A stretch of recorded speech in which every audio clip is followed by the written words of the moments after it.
ایک وقت میں دو بہنوں سے نکاح کیوں جائز نہیں؟ حدیث میں اس کی وجہ بیان کی آپ صلی اللہ علیہ وسلم نے. آپ نے فرمایا دو بہنوں سے نکاح مت کرو لِأَنَّكُمْ تَقْطَعُونَ بِهِ أَرْحَامَكُمْ، اس عمل کے ذریعے تم رشتے توڑو گے. بہنوں میں محبت ہوتی ہے بہنوں والی، جب دونوں سے آپ نے نکاح کر لیا تو وہ بہنوں کی محبت سوکنوں کی نفرت میں تبدیل. سمجھتے ہو کہ نہیں سمجھتے؟ اچھا یہاں بھی فقہ کی بات، علم کی بات. یہ جو حدیث میں بتایا نا کہ دو بہنوں سے نکاح کیوں حرام ہے، اس لیے کہ تم اس کے ذریعے رشتے توڑو گے، تو علت کیا بیان ہوئی ہے؟ رشتہ ٹوٹنا. اب کوئی مفکر اٹھ کے کہہ سکتا ہے کہ میں جن دو بہنوں سے نکاح کر رہا ہوں وہ دل سے راضی ہیں اور وہ ایک ہی گھر میں رہنا چاہتی ہیں، اور وہ قسم اٹھا کے کہہ رہی ہیں کہ اس سے ہمارا رشتہ اور زیادہ مضبوط ہو جائے گا، اور آپ کو یقین بھی ہو کہ یہ ان میں نفرت نہیں ہوگی بلکہ اور خوش ہوں گی، پھر بھی یہ نکاح جائز نہیں ہے. اب کوئی مفکر اٹھ کے کہہ سکتا ہے کہ یار دیکھو حدیث میں تو آتا ہے لِأَنَّكُمْ تَقْطَعُونَ بِهِ أَرْحَامَكُمْ، یہ عمل حرام ہے اس لیے کہ تم اس کے ذریعے رشتوں کو توڑو گے. ایک آدمی کہتا ہے میں تو نہیں توڑ رہا اور دو بہنیں بھی خوش ہیں، تو اس کا مطلب علت نہیں پائی گئی، وہ ریزن نہیں ہے، تو اب تو جائز ہونا چاہیے.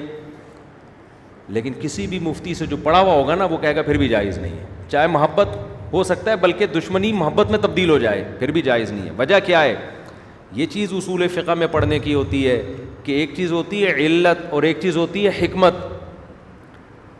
اللہ نے جو ہمیں احکام دیے ہیں نا ان میں بعض دفعہ اس حکم کی اللہ نے حکمت بیان کی ہوتی ہے، تو حکم کا مدار اس حکمت پر نہیں ہوتا.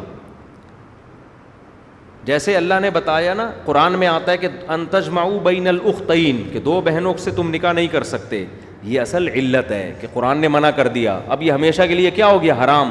حدیث میں جو آتا ہے نا کہ تم اس کے ذریعے رشتوں کو توڑو گے، یہ اس حکم کی ایک حکمت بیان کی جا رہی ہے کہ عام طور پر ایسا ہوتا ہے. اس کا مطلب یہ نہیں ہے کہ یہ حکمت اگر نہیں پائی جائے گی تو پھر تم کر سکتے ہو، نہ حرام تو پھر بھی ہے. تو یہ ہے علت. اس کی مثال ایسے ہے جیسے علماء بیان کرتے ہیں بھئی یہ حرام گوشت کھانے پر پابندی کیوں ہے کہ جو انسان جس جانور کا گوشت کھاتا ہے نا اس کی خصوصیات اس کی باڈی میں آتی ہیں. اب آپ کتے بلی کھاؤ گے تو اندر سے کتے بلی بننا شروع ہو جاؤ گے، حرکتیں وہی کرو گے، گند کھا رہے ہو نا آپ.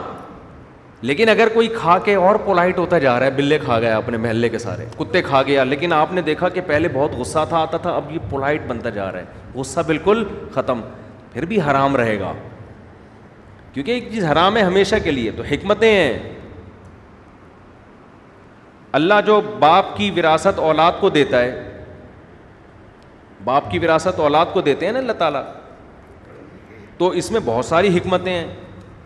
لیکن یہ حکمتیں نہیں بھی پائی جائیں گی پھر بھی باپ کی وراثت ملے گی کس کو؟ بہر صورت اولاد ہی کو ملے گی. تو سود کو حرام قرار دینے میں بہت ساری حکمتیں ہیں. نماز کی حکمت اللہ نے بیان کی ہے، بے حیائی سے روکتی ہے. کسی کو نہیں روک رہی ہو پھر بھی نماز پڑھنی پڑے گی اس کو. تو یہ بھی آج کل فرق مارکیٹ سے کیا ہوتا جا رہا ہے؟ شارٹ. آج کل کے جو نئے نئے اسکالرز آ رہے ہیں نا جو پراپر پڑھے ہوئے نہیں ہوتے، ان کو یہ علت اور حکمت کا فرق بھی معلوم نہیں ہوتا، یہاں مغالطہ کر رہے ہوتے ہیں. تبھی آپ دیکھیں نئے نئے جو اسکالرز آ رہے ہیں ایکچولی کر کے نا، اصل میں وہ جو اس دور میں یہ حرام تھا ایکچولی اس کی وجہ ایکچولی یہ تھی، تو یوں وجہ تھی، داڑھی جو تھی ایکچولی اس کی وجہ یہ تھی، اور جو سود جو حرام تھا ایکچولی اس کی وجہ یہ تھی. تو ایکچولی کر آ کے نا پورے دین کا بیڑا غرق کر دیا، ستیہ ناس کر دیا ان لوگوں نے. تو یہود و نصارہ اسی سے تباہ ہوئے. ہمارا جو مذہب محفوظ ہے فقہا کی وجہ سے محفوظ ہے. انہوں نے صدیوں پہلے اصول اور ضابطے مرتب کر کے ریٹن فارم میں لے آئے کہ بھئی ان اصولوں سے آپ کو ہٹنے کی اجازت نہیں ہے. اس کی وجہ سے اسلام کیا ہو گیا؟ محفوظ ہو گیا. اختلاف کی بھی ایک باؤنڈری ہو گئی کہ اس باؤنڈری سے آپ آگے نہیں جا سکتے اختلاف کر کے. سمجھتے ہو کہ نہیں سمجھتے؟